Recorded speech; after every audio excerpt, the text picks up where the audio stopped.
Angela Lansbury was the very definition of grace.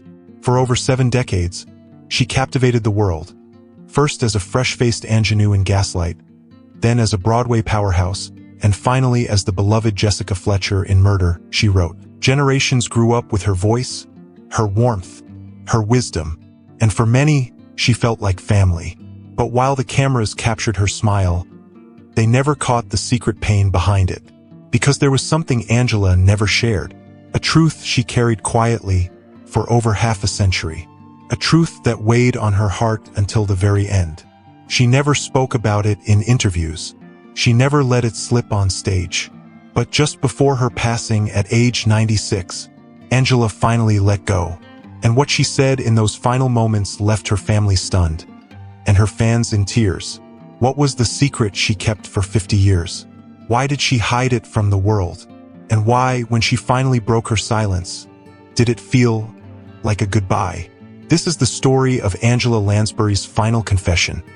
The one thing she never wanted us to know. To the public, Angela Lansbury was unshakable. With her crisp British diction, matronly elegance, and penetrating eyes, she embodied wisdom and strength. Even when she played villains, there was always a glimmer of sadness in her gaze, as if she knew more than she let on. She was a star by 19, nominated for an Oscar for her very first film role. But even then, the world misunderstood her.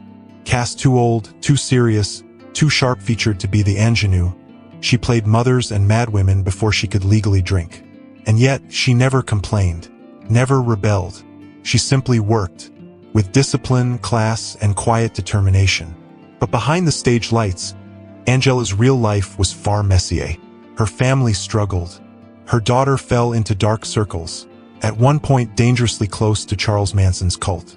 Her son faced addiction, and her first marriage ended in betrayal. Yet through it all, Angela remained silent. To friends, she was composed. To journalists, she was impenetrable. But to those closest to her, there were moments, flickers, when she'd retreat inward. When she'd say softly, "There are things I'll take to my grave." No one ever pushed her, out of respect, out of fear, or maybe because deep down they knew, whatever she was hiding, it hurt. And that pain had been with her a long, long time. It started in the 1950s. Angela had just ended her marriage to actor Richard Cromwell, a man she later discovered had been living a double life. The divorce was swift, discreet. Angela never publicly criticized him, even though the revelations devastated her. She moved on quickly, marrying Peter Shaw in 1949. Theirs would be a long and devoted union. But even that second chapter wasn't without shadows. There were whispers in Hollywood, rumors that Peter, handsome, charming, and ambitious, had been unfaithful during their early years. Friends said Angela knew, but rather than confront it publicly, she chose a different path. Loyalty. She turned inward, focused on her career, and raised their children with fierce love. But it wasn't just betrayal she buried. In the late 1960s, Angela and Peter's daughter Deirdre became entangled in the counterculture movement. At just 16, she fell in with a group connected to Charles Manson. Angela was terrified. She and Peter uprooted the entire family, moving to Ireland to protect their children. Angela rarely spoke about that time. When asked, she'd smile politely and redirect the conversation. But insiders say it changed her. Something hardened. A new resolve emerged, not just to protect her family, but to protect the truth. Because the more chaos surrounded her, the more she retreated behind the calm, unshakable image of Jessica Fletcher, the ultimate fixer, the woman who always found the answers. But in real life, Angela had questions she couldn't solve, and guilt she couldn't shake.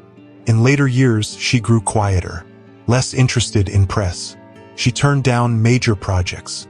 Friends said she began reflecting more, rereading old letters, listening to music from her early career, holding on to photographs that, to others, meant nothing but to her held entire lifetimes. And then, as she approached her 90s, she began talking. Just little moments, fleeting comments, a pause at the end of a sentence, a look in her eyes that said, "There's more I haven't told you." And finally, not long before she passed, she did. Angela called her children, Anthony and Deirdre, into the room. Her voice was soft, but her tone was steady.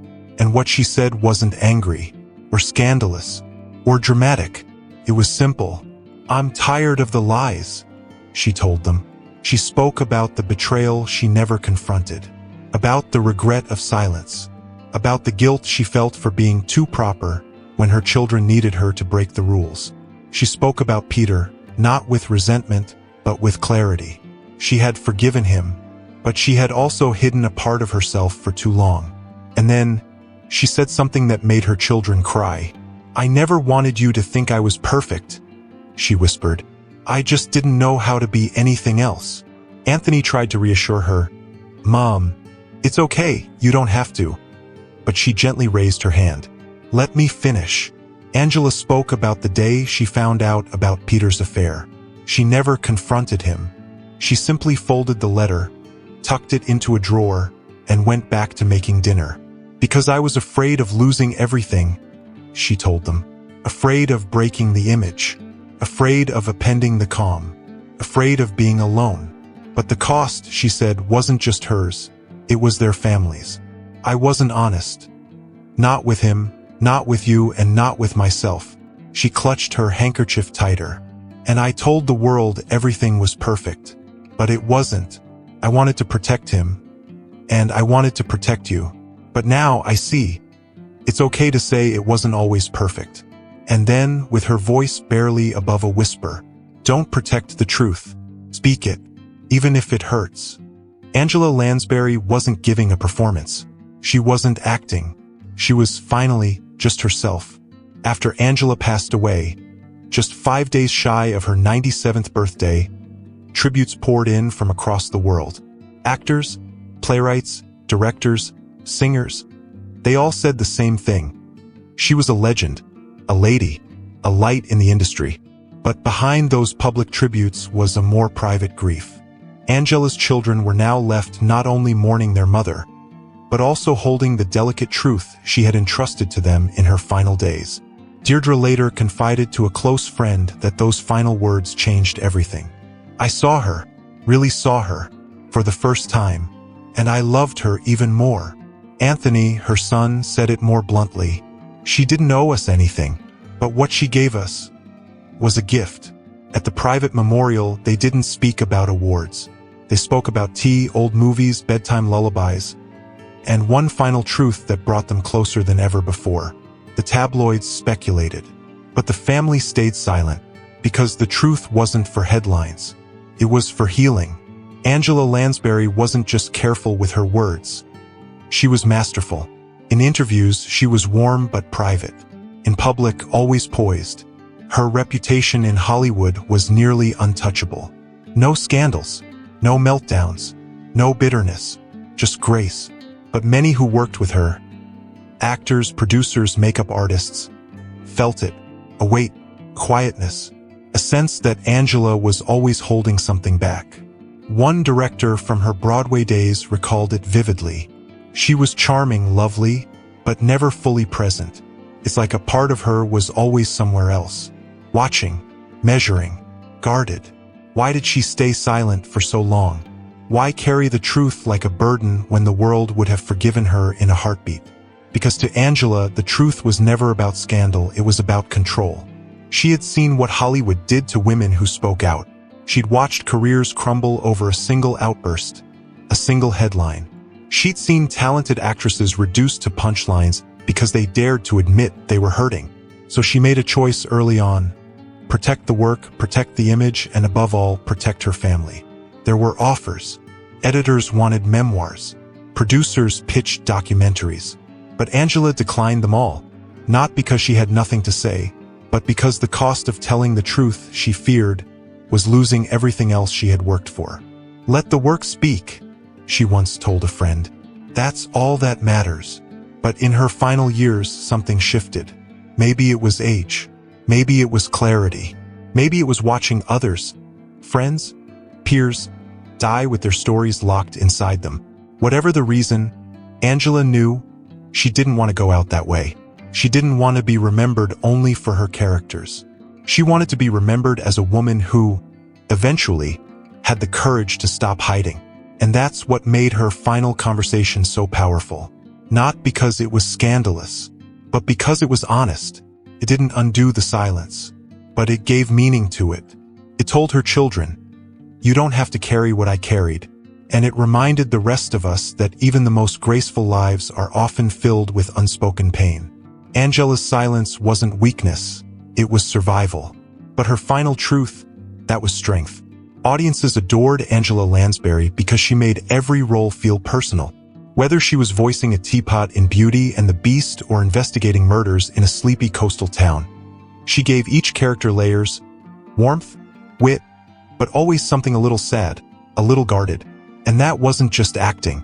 It was lived experience. Jessica Fletcher wasn't just a fictional sleuth. She was a woman who had lost, who had survived, who had secrets of her own. Angela once said, "There was a lot of me in her, maybe more than I let on." Even when playing villains, Angela found nuance. Her characters weren't evil, they were broken, desperate, misunderstood. Because Angela understood the difference. She knew what it was to carry pain behind a composed face. And now, looking back, her performances feel different, deeper. Every pause, every glance, every softened line. She wasn't just playing a role. She was telling a story. Her story.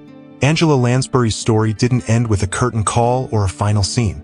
It ended with a whisper, a moment of honesty between a mother and her children.